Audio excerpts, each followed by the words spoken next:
Ladies and gentlemen, welcome back to the Hard Count Football Podcast Live. My name is Jacob Charnow, leading the next generation of football fans live on the Hard Count Football YouTube channel, and of course on 1252 Sports. Guys, it's March 6th. Like we talked about, man, in March, not a ton to talk about. There isn't, but it is football season. This is the NFL. So there is always stuff going on, even if it isn't necessarily actual football games to talk about. For example, at the end of April, we have to look forward to the draft. We had the franchise tag, start a couple weeks ago. And in just a week or two, I believe, I will confirm that right now for everybody.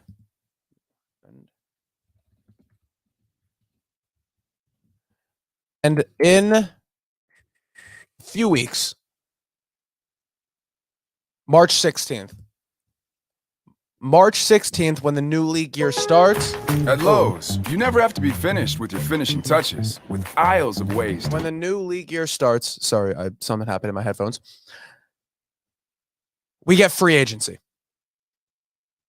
And with free agency comes a bunch of drama, because teams are going to either re-sign their free agents, they'll use the franchise tag on some of their free agents. Guys want to get paid. This is the NFL. Careers are short. The guys don't want the franchise tag. They want these big long-term extensions. So if a team wants to tag them, they could threaten not to play. They could do this, or they could just go to a new team. And every single team, whether you won the Super Bowl, whether you made it to the Super Bowl, whether you were 1-16, 2-15, whatever your record was, every team has free agent needs, whether that's re-signing a pending free agent or bringing in someone else to fill a hole, to fill some hole on a team. So with that being said, we're going to talk. It's kind of like a free agent frenzy, We're going to go through all 30 teams in the NFL. I'm going to tell you what I think their biggest need is,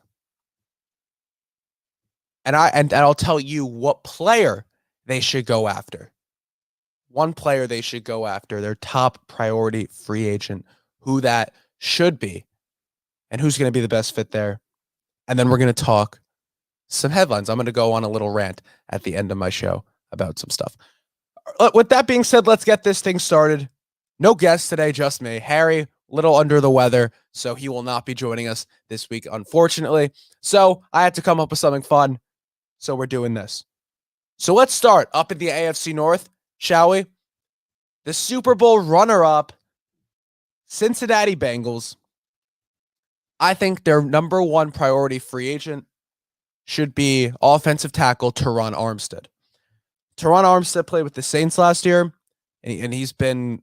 It's not common that you have a guy who could possibly be a top 5 offensive tackle in the league hit free agency. And they will, because the Saints are way over the cap. They're in cap hell right now. There's no way they're going to be able to retain him. But we all know the salary cap is kind of a myth. So if he gets re-signed, because they move cap around, they push stuff to next year. And for 4 years, 4 years from now, these guys are getting paid here, now, and then whatever. And now Teron Armstead can get re-signed. I don't think so. I don't think they can do it. I think Armstead hits free agency. And I think the Bengals should be the team that gets him. And yes, there's going to be repeats on this list, because guess what? There's guys who are top 5 players at their position that are hitting free agency this year. And a lot of teams are going to be interested in them. So Armstead, man, he is quietly top 5. He's fantastic. The Bengals, Joe Burrow sacked the Bengals give up the 3rd most sacks in the league last year, and they tied the record for most sacks given up in a Super Bowl with 7. They need offensive line help. We knew it, right? We knew it in last year's draft. They needed an offensive tackle. They went with Jamar Chase. Obviously, that was a good pick. He transformed their offense, but it did make up for the lack of offensive line that they still had. So Armstead would be a great signing for the Bengals. The Pittsburgh Steelers, we're already getting controversial here. I think their number one priority free agent should be quarterback Mitch Trubisky, who sat behind Josh Allen last year in Buffalo under Brian Dable for a year. He practiced with the team. Listen, in Chicago, I don't think Trubisky was as bad as people were making him out to be. I think Matt Nagy did him no favors. I think his lack of offensive line did him no favors, right? And I think, and yes, he got to the playoffs. I think it was mostly because of that defense in 2019 with the Bears. But Trubisky, I really don't think I think he was a guy that really needed to develop. And we knew that when he got drafted. And I think the Bears honestly did an awful job of developing him, right? Nagy did a terrible job trying to develop him. Like I said, no favors done. So I think Trubisky deserves another chance, right? You put him behind one of these great offensive coordinators, a great coach in Sean McDermott, and you let him learn from a great quarterback like Josh Allen, who his game kind of mimics a little bit. Obviously not to the same level as Allen, but his game certainly mimics Josh Allen in a lot of ways. Big arm, stuff like that. So honestly, I think Trubisky would be a great option for the Steelers, and I think he really does deserve another chance on a team that is so quarterback needy, and they could address it in the draft. But in terms of free agency, and I'm not counting the draft. Like I said, I didn't count free agency when we did the draft because it hadn't happened yet. The draft hasn't happened yet, so I think I'm gonna go with Trubisky for the Steelers. The Ravens, my first re-sign on this list. I think they should re-sign Calais Campbell, the defensive lineman. Campbell was really solid for this team. The Ravens have a clear hole on that defensive line. Not at edge rusher, but in terms of the interior of that defensive line, they could use Calais Campbell to get back in there and help stop the run even more in a division with three great running backs now with Mixon, Harris, and Chubb. The Ravens need to do all they can defensively. They're going to be getting Marcus Peters back, which is huge after he tore his ACL last year. So re-signing Calais Campbell would definitely help curb off this defensive line. So I'm going to go with that. They should re-sign Campbell. The Cleveland Browns. I think their number one free agency target should be wide receiver Chris Godwin. The reason for that is I can't name another receiver on that team. And I think that's an issue. I think you want to address your quarterback. You're going to lose Jarvis Landry, probably. Right? I mean, we've seen all that drama going on with him. You're probably going to lose Jarvis Landry. I think there's not another solid receiver on this team. Not another guy that can carry an offense. And if you want, to look at your quarterback and you want to make a decision on him, you need to look at him in a good scenario. You need to see him with one last solid season with solid pieces around him. Because just a running back isn't going to do anything for him, right? Because you need guys who can who can have good separation, right? Because the Browns have this good offensive line, and the Browns have this good running back room, but all their pass catchers can't get any. They can't find any space, right? Donovan Peoples-Jones makes like one 45-yard catch for a touchdown all season. That was like the only thing I heard about him. That was it. Chris Godwin can line up in the slot. He can line up he's best in the slot, but he can play wherever you need him to. He is, I doubt the Bucs let him walk. I doubt that he's not going to be a Buck next season. But if he hits free agency, the Browns should absolutely do everything in their power to try and bring him to Cleveland because he could be he fits his offense well, especially in the slot, could be very, very helpful for Baker Mayfield.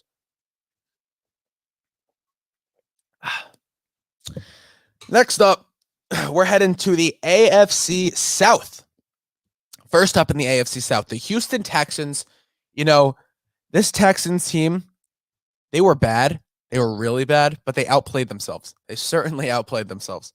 So I'm going to go with that. They need an edge rusher because I think they do. And I think they need a veteran option, a guy who can kind of be a leader on this defense, especially a leader on a team where their front office is so messy and they didn't have a clear cut leader. and I love the Lovie Smith hire, and I think he's going to be a great coach.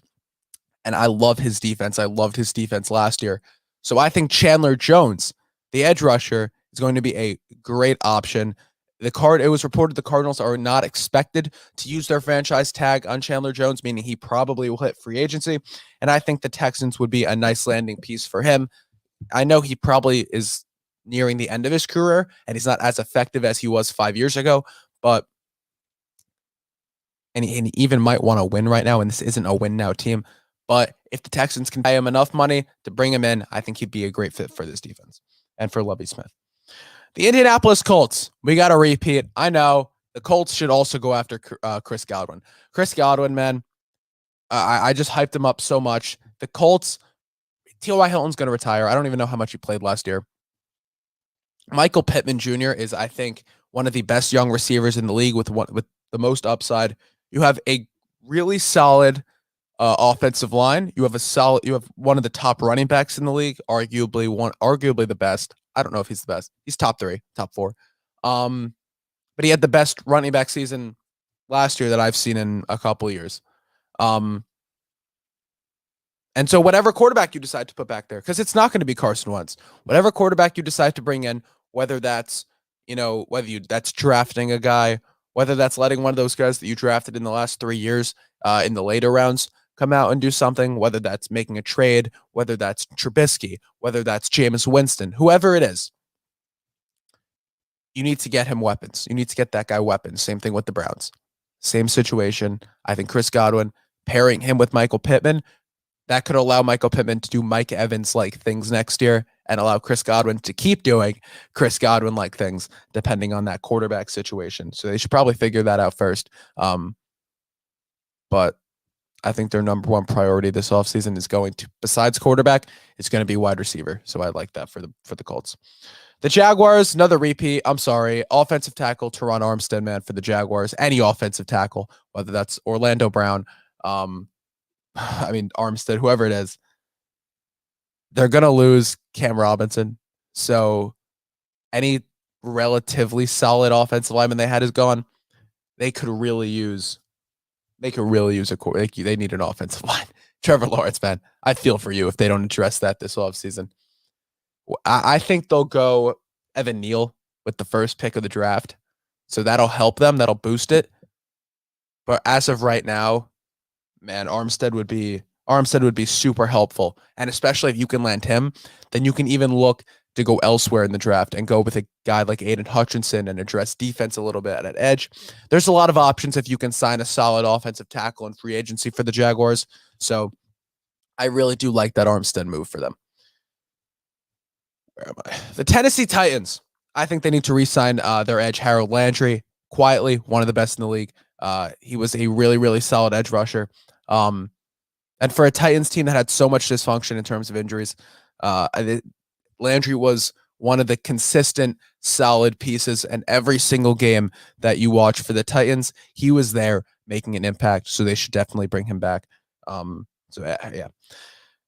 The AFC West now, Kansas City Chiefs should look to re-sign any guy that's going to hit free agency. I think them re-signing their guys is bigger than them bringing in new players. More specifically, Tyrann Mathieu, the safety, or offensive tackle Orlando Brown. I think Orlando Brown is a lock. I think they traded a first rounder for him last year. There's no way that he's only a one and done in Kansas City. If you keep him there, if you trade a first rounder to bring him in, you're not going to let him walk after 1 year. So I think they bring back Brown. But Tyrann Mathieu, there was a lot of drama last year with Tyrann Mathieu.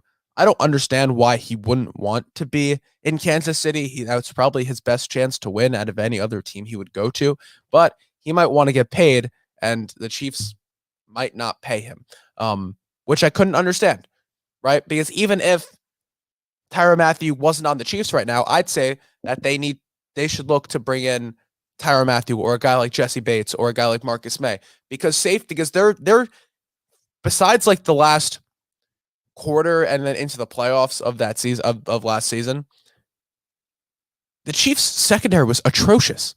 The Chiefs defense was atrocious. It was really, really bad, man.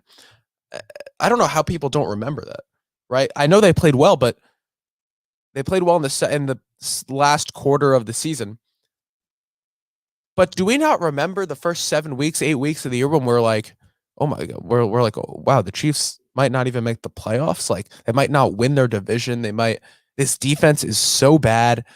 And then I guess they figured it out. But if now you lose a crucial piece to this defense in Matthew, if you let him walk. So I don't know. I think Matthew only makes this defense better.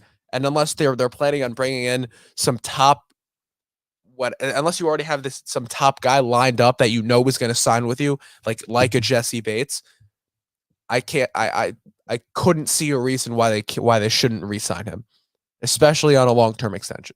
That's what I'm going to say. Not even a 1 year, 2 year deal. Give him 3-4 years because he's that good. He is that much of an impact maker, and he's that good on the field that you can't afford to lose him. The Raiders, all right, I know everybody should go after Davante Adams. I know every team should want to go after Davante Adams, but this is in my opinion the biggest need for them is wide receiver. And we've heard Davante Adams, if he leaves Green Bay, that the Raiders are an option for him, and a Raiders team that's just their wide receivers are dropping like flies, and their players and coaches are dropping like flies off this team. They could really use a solid one guy there. And you already have Hunter Renfrow in the slot, who is incredibly underrated. I think his talents kind of coming to light now, which I had known for a while. We've known how talented he was for a while, and I'm happy he's getting some national recognition. But you can put a guy on the outside like Davante Adams. I know he'll make any team better, but I think my opinion on Derek Carr has changed a lot. I think Carr is a really, really good quarterback. I think they'll give him a big extension, or at least they should. And he'll do really, really well in a Josh McDaniels offense, where I don't think he's going to be asked to do as much and put as much of the team on his back, which I think will really allow him to thrive. And then you put a guy like Davante Adams on the outside, and he'll take this team. And I think this Raiders team has a chance to make a deep run in the playoffs next year if they can address some defense in the draft and some of this offensive line in the draft. But man, Adams would be an unreal signing, and it's not common you have the best receiver in the league hit free agency or have a chance to hit free agency. So that would be big for the Raiders if they can bring them in. The Los Angeles Chargers, I think they should bring in DJ Jones. He's a D tackle. He's a D lineman at least. DJ Jones, a lot of people might not know his name, played with the Niners last year. He's young. He is a young guy, but he has potential, right? And young and with potential, kind of like the Los Angeles Chargers. Young quarterback, young coach, young receivers, young running back, young defense. DJ Jones would be a perfect piece to get in there with this defensive line group, start working, make this team better defensively. And if Brandon Staley can figure out what he wants his offense to look like, because it seemed like he didn't even know last year. This Chargers team, another one, a ton of potential in 2 years. Another team that can make a deep playoff run next year if they play this offseason right. The Denver Broncos should 110% be going after an edge rusher. And the edge rusher that I actually think fits their offense best is Emmanuel Ogbah, who played for the Dolphins the last couple of years. For some reason, Emmanuel Ogbah has not been praised. He's been underrated for his whole career, and I don't understand it. He's an impact maker on the field, and he's not even getting talked about with this free agent class, because there's so many good edge rushers. But Ogbah for the Broncos, another guy. He's in his prime right now. Plug and play guy right there for the Broncos. Not even plug and play. Plug and impact play. He's going to make an immediate impact for this team. Make this defense immediately better. And apparently Nathaniel Hackett's going to be bringing a lot of Vic Fangio's. He's going to be keeping a lot of Vic Fangio's scheme, because that Broncos defense was good last year. So put in a good edge rusher. I think Ogbah is a is a great option for this team. Guys, we're going to take a 1-minute break, play some tunes, and then we're going to come back. I'll see you. Don't go anywhere because we have the AFC East and then the entire NFC in just 30 seconds.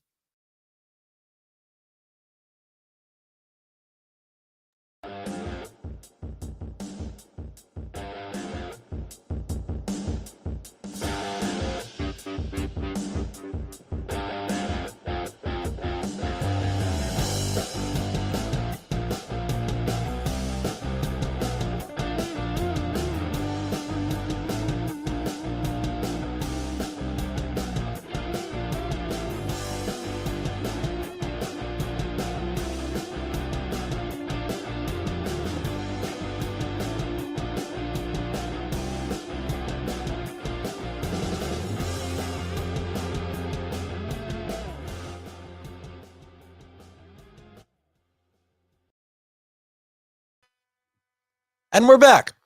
We're back, guys. Sorry. Needed a quick break. 30-second water break for me. So we're back at it right now. All right, guys. We're going to be in the AFC East now, I believe. Yes, we are. All right, guys. First off, the New England Patriots should absolutely be looking to re-sign J.C. Jackson. There's nobody else that they should even look at. J.C. Jackson should be their number one priority. I don't know why they wouldn't pay him. Like, he's so good. He's so good. And corner becomes a huge problem for this Patriots team if they lose him. Because you don't have another corner. You don't have another corner. Even like J.C. Jackson, he's young. He's ready for a payday. He's a number one corner on a team that just lost Stephon Gilmore last year. I couldn't see it. And in a division that I think is going to be full of young wide receivers, young star wide receivers, Stephon Diggs, Gabriel Davis, Elijah Moore, Jalen Waddle. You're not going to be able to defend them effectively. And I think it's a big problem for this Patriots defense if they can't bring him back. Big, big problem. The New York Jets should be looking to bring in offensive guard Brandon Scherff. Brandon Scherff, if you're an NFL fan who is consistently following free agency every year, Brandon Scherff is a name that we hear every year, every single year about him hitting free agency. And then it's like he keeps getting franchise tagged every year.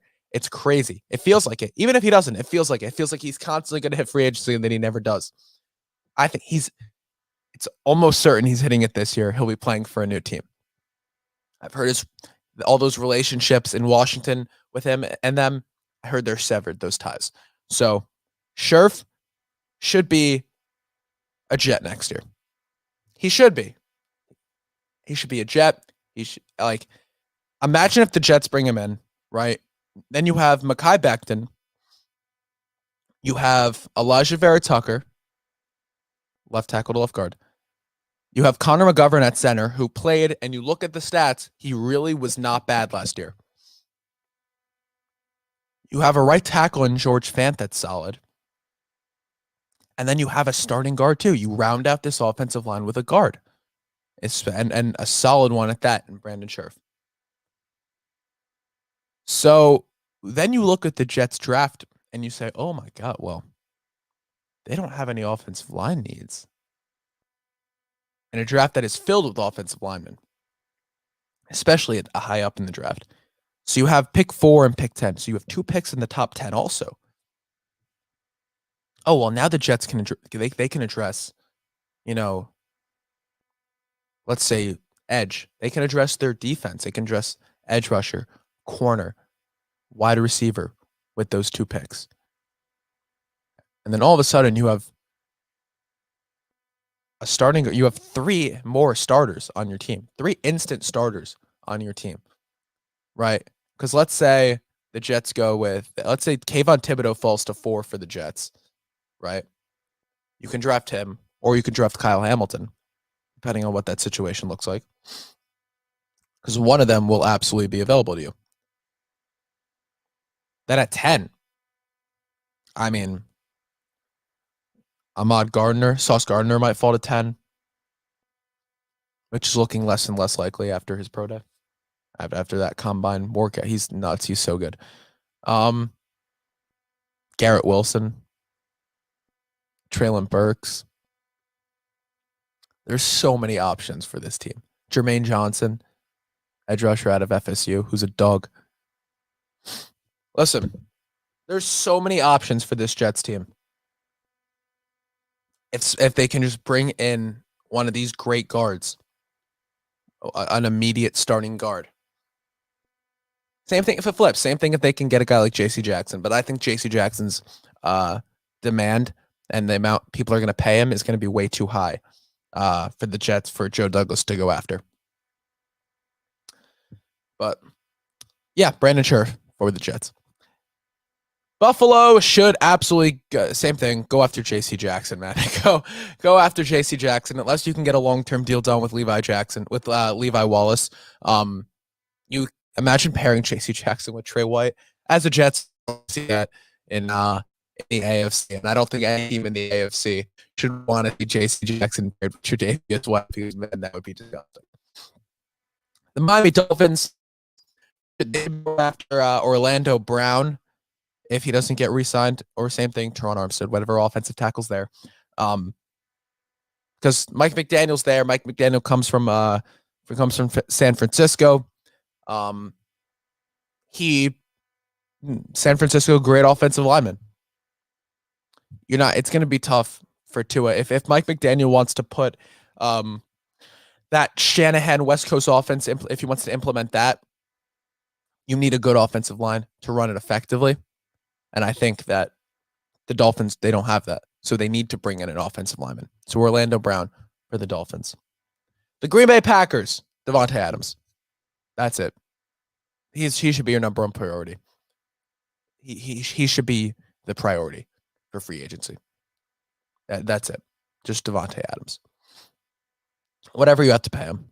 Whatever you have to pay him to keep him there. Unless you want to get rid of Aaron Rodgers. Unless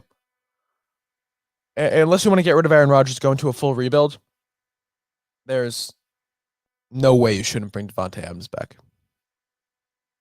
He's worth it. He's worth it. Every cent that you're going to be paying him that he demands, he's worth it. I promise. The Chicago Bears, they should also go after a wide receiver, but it's not the one you're thinking. It's not Chris Godwin. It's not Devontae Adams. And who could it be, Jacob? Who could the Bears? Mike Williams. Wide receiver Mike Williams from the LA Chargers. I love Mike Williams. He had like a 5-game stretch of just absolute monster games last year. He's so good. He's so good. And you're going to lose Allen Robinson. Mike Williams is going to be Allen Robinson if Justin Fields actually wanted to throw to Allen Robinson. That's what Mike Williams will be for you. And he'll cost you a fraction of what one of these other top wide receivers would cost you. Another great option I like for you guys is Christian Kirk, but that's not the top guy for me.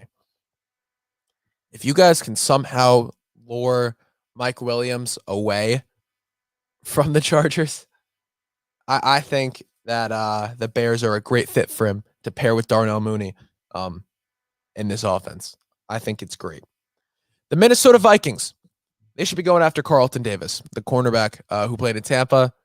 If there was, there's a lot of free agent corners. There's J.C. Jackson, Stephon Gilmore's a free agent. But I think Carlton Davis should be the Vikings guy. He's in his prime too. The Vikings' biggest need is on defense by far, right? It's not even close. And Carlton Davis would be another immediate impact maker for the Vikings to get this defense back on track with their new coach. with Kevin O'Connell. A team, Kevin O'Connell's coming from the Rams, another team with a great corner, and another team that prioritizes corner, the Rams. So, yeah, I think Carlton Davis is absolutely the best option for the Vikings this year. The Detroit Lions, they should be going after Jesse Bates. Jesse Bates is so damn good. We saw it last year in the playoffs. We saw it all season long with this Bengals secondary that everyone hated on. Everyone hated on the Bengals secondary for so long, but they way outplayed their talent level. Besides Eli Apple. Everyone else played well. Everyone else was so good. Man, Bates, he's a true safety, and he's a ball hawk. And in a Dan Campbell offense that's gritty and they're constantly trying to force turnovers, Jesse Bates is a perfect guy for that. And I'm sorry to any NFC North quarterback, if Jesse Bates is in the Lions secondary this year, because you will not be able to throw the ball deep on him. You will not be able to do it. I would love to see him in a Lions uniform. He would look so cool there. I don't know if he'll win any games, but he'll look cool. The Tampa Bay Buccaneers, they should look to re-sign Chris Godwin. Whatever quarterback ends up filling Tom Brady's shoes in Tampa, besides Mike Evans, right, they should look to put a guy in the slot. I know, Bucs fans, I'm sorry, Tyler Johnson is not going to beat Chris Godwin. He's not going to do that. Scotty Miller is not Chris Godwin. All these guys that Tom Brady, that looked good when Tom Brady was throwing them the football, that all of a sudden you didn't even know were on the team when Jameis Winston was there. And all of a sudden look good when Tom Brady's there. All those guys are going to go right back to being mediocre.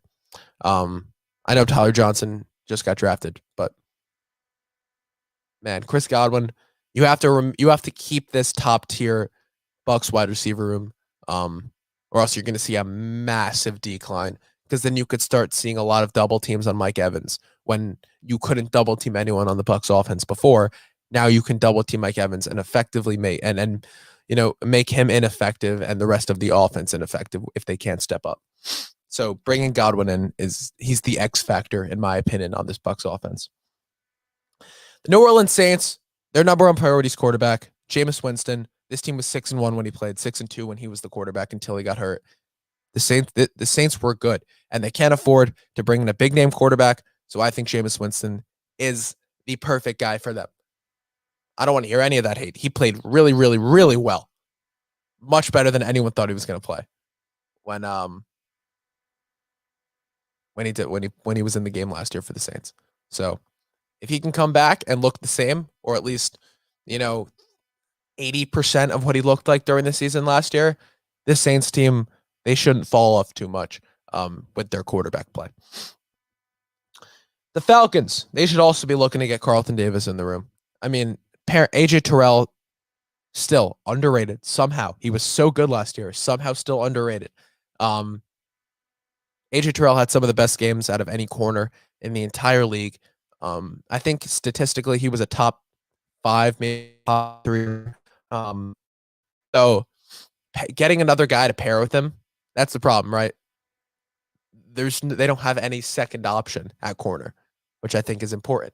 So bringing a guy like Carlton Davis, who I think is more at this stage with it, he wants to get paid more than he cares about being on a winning team. And I think the Falcons have a good culture. And I think Carlton Davis should want to play for them, even though he played with the Bucs and in division. I think he should be a top priority for the Falcons. And then the Panthers, also same thing, cornerback. But it should be them re-signing Stephon Gilmore. They traded for him last year. I think Gilmore's still really good. He still had some really, really solid games when he played. The Panthers were just awful. They're in one of the worst situations, I think, out of any team in the league right now. And no one's talking about it because they don't have a quarterback. They don't have any offensive line. They don't have a defense. They're giving their coach one extra year than they should. But I guess they should be looking to re-sign more for now and have any hope of this defense stopping anybody next year. The AFC West, the Seattle Seahawks, they should be looking to re-sign Quantre Diggs, their safety. I think he broke his ankle last year. That was awful. I remember that game. But same thing. Another bad defense last year that would just be getting worse if they don't re-sign one of their top guys. That's the reality of it. The Niners, if they can somehow poach Tyrann Mathieu away from the Chiefs, they should do it. I don't even want to think about Tyrann Mathieu being on this Niners defense. Putting another weapon out there, another top star in that, by far, that defense's biggest hole. That's scary for me. That's scary. But the Niners should be looking to pay that man. If you can pay him enough that it takes him away from that team, whoo! Damn, that Niners defense would be good once again. The Los Angeles Rams, they should be looking to re-sign OBJ. I've talked about this a lot. I think OBJ is it's so unfortunate. I think he would have been a wide receiver one somewhere else. If he hadn't gotten hurt, I think he'll take less money to come back to the Rams now that he tore his ACL. Now with that awful ACL injury in the Super Bowl, it's going to be tough for another team to pay him. Or a team, or for him to get paid what he wants from another team, or what he deserves from another team. So I know that that the Rams are getting Robert Woods back next year, and that they obviously still have Cooper Kupp. But I think at least for the second half, because OBJ won't be ready to go week 1 from what I'm hearing. I'm thinking he'll come back in the second half of next season. Another guy that's going to come back for the Rams playoff run next year. So I think he's the perfect guy to fill maybe that Van Jefferson role in the playoffs instead of Van Jefferson, and have Robert Woods fill that OBJ role from last year, and then Cooper Kupp still be Cooper Kupp, because I promise that some of these NFC West teams are going to spend a large portion of their offseason trying to prepare for Cooper Kupp. I promise it. The Arizona Cardinals, I'm sorry, another one. They should be going after J.C. Jackson. They lost Patrick Peterson 2 years ago. This Cardinals team they're a weird one right now. They're weird. I don't even know. No, they don't know what they're doing. They don't know what the quarterback situation there is going to look like next year. They don't know. They have to get Zach Ertz back. They have to get. They're going to be getting DeAndre Hopkins back. So they definitely need to improve. They need to improve this defense. And I think if JC Jackson wants to maybe go to a winning team, I think the Cardinals are definitely a good option for him. And then finally, I'm sorry that we're ending with this division, but the NFC East. The NFC East, we'll start with, we'll do the Giants last because I'm gonna rant about them, and then that's how we'll end the show today. But we'll go the Washington Commanders. That's gonna be weird. Washington Commanders. They should also go after a quarterback, whether that's Jameis Winston, who I have, or Mitch Trubisky. One of them should be the quarterback in Washington next year, if they can. But the Commanders, they need to address quarterback. They're trying to swing big from what I'm hearing. So I don't think they're going to settle on average. I really don't. So I don't know. We'll see. Washington's also a weird culture. They got some weird stuff going on over there. The Philadelphia Eagles, they should be going after Von Miller. I think they could use a veteran presence on that defensive line, even more than they already have. So I think Von Miller could fill a similar role to what Brandon Graham did. And we saw anyone on this Eagles defense. The Eagles should add anybody to this defense that's going to help them. But Von Miller, still a stud. Still a stud. We saw it in the playoffs last year. He can turn it on at any time. At any time. So I think Von Miller would be really good for this team. The Dallas Cowboys, they should re-sign Randy Gregory. Before he got hurt, he was really, really good. He really was very good for this team. And an impact maker for a Cowboys team that is in desperate need of an edge rusher heading into next year. Because Micah Parsons, he can do a lot. He's not going to be able to do it all again. Especially these defensive guys, teams learn how to scheme against them. And when there's no other effective players on this Cowboys defense, it makes it even easier for them to plan against them. So Randy Gregory should be back for this team to bring a little bit more talent to this defensive line. And then the Giants. So we'll start with their free agent pick for me. They should get Ryan Jensen. I think they should try and go after Ryan Jensen. From the Bucks. They need a center. The Giants need a center. They're the most center needy team in the league. If they don't get Ryan Jensen, I think they should absolutely draft Tyler. They should try and draft Tyler Linderbaum. Maybe trade out of that 5 spot. Or what are they? 5 and 7. 5 and 7 5 and 7. So if they have 5 and 7, maybe trade that number 7 pick, move back. You can still get Linderbaum in the 13, 14, 15 range, probably, from what I'm hearing. So whatever. But I think Ryan Jensen should be the pick, so you can then use that pick, that 5 and 7 pick on actual premium assets. But my other thing with the Giants, and this is how we're going to rant. So those are my free agent picks. So whatever. Let me know what you think. But I'm hearing the Giants are going to trade Saquon Barkley. Yeah, you should. We've been saying this for so long. This Giants team is they're in a weird situation. First of all, you need to figure out quarterback. Why quarterback is a bigger conversation is why their running back position is a bigger is more present, and they're talking about that more than the quarterback position or the offensive line is weird to me. But listen, Saquon Barkley was a waste of a pick. Look back, he's a waste of a pick. He's a really good player. I think it's incredible somewhere else. The Giants think they could. Nothing Saquon at all. He was running behind bad offensive lines. He was getting hurt. He was getting hit hard. They should absolutely trade Saquon Barkley, not for their sake, for Saquon's sake, because he's young and talented, and he would waste his career if he stayed with the Giants for any more time. And I think that's the reality of it. But whatever. And with that being said, we're going to wrap today from the Hard Count Football Podcast. My name is Jacob Charnow. Thank you so much, everyone, for joining me today. Be sure to go follow me on Twitter at Jacob Charnow, Instagram at Hard Count Football, guys. Be sure to check out all the other shows from 1252 Sports and subscribe to the Hard Count Football YouTube channel. I'll see you all next Sunday morning.